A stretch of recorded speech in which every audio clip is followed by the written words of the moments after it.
sommes vraiment fiers de partager la mission avec notre diocèse, entre nous et le diocèse de Nancy.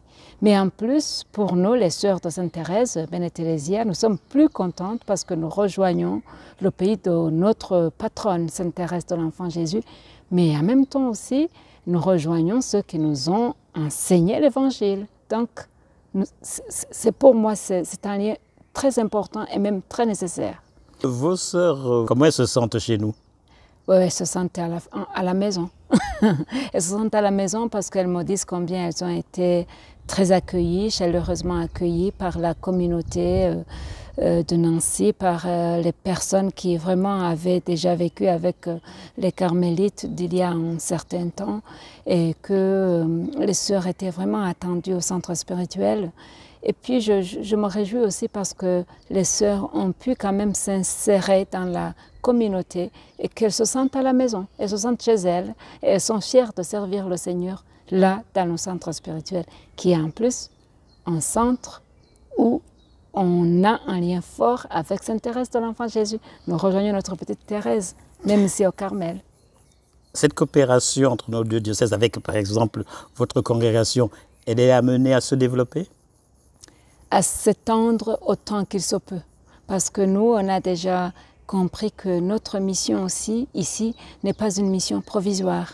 C'est une mission qui s'insère déjà dans le lien familial, spirituel, familial qui existe entre la France et le Burundi, entre les missionnaires français qui sont venus nous rejoindre au pays. Et si nous pouvons donner un petit retour, c'est légitime qu'une fille soit capable aussi de rejoindre sa mère, son père, qui l'a éduquée, qui l'a formée, qui lui a montré le chemin. Mais en même temps, c'est important pour nous parce que, en tant que congrégation de droit pontifical, nous n'avons plus d'horizon, nous n'avons plus de limites.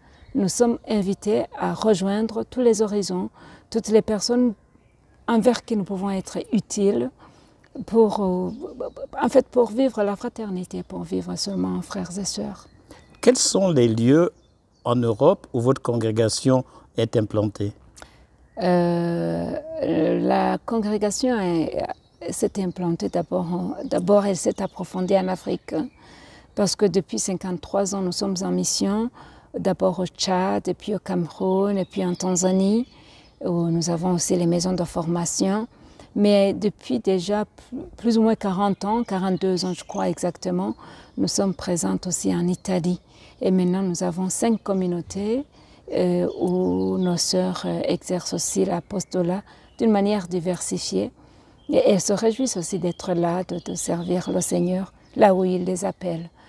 Nous avons aussi une communauté ici à Freiburg, en Allemagne. Une communauté qui est de 5 sœurs qui aussi sont au service de la population. Les unes font la formation, mais d'autres sont déjà au service du diocèse. Et donc, il n'y a que ici où nous venons juste d'arriver. C'est donc ces 3 pays où nous sommes présentes en Europe. Un bel élan missionnaire. Oui, oui, un bel élan missionnaire, exactement. Parce que je crois que c'est un appel que le Seigneur nous lance ces jours-ci.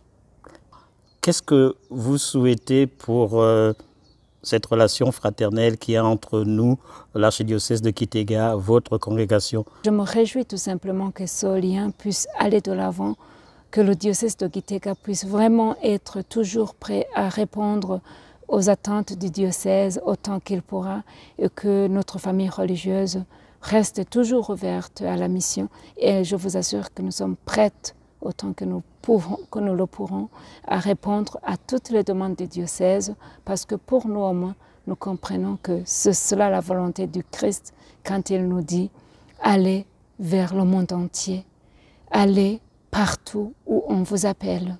Et nous croyons être cette petite réponse à l'appel du Seigneur.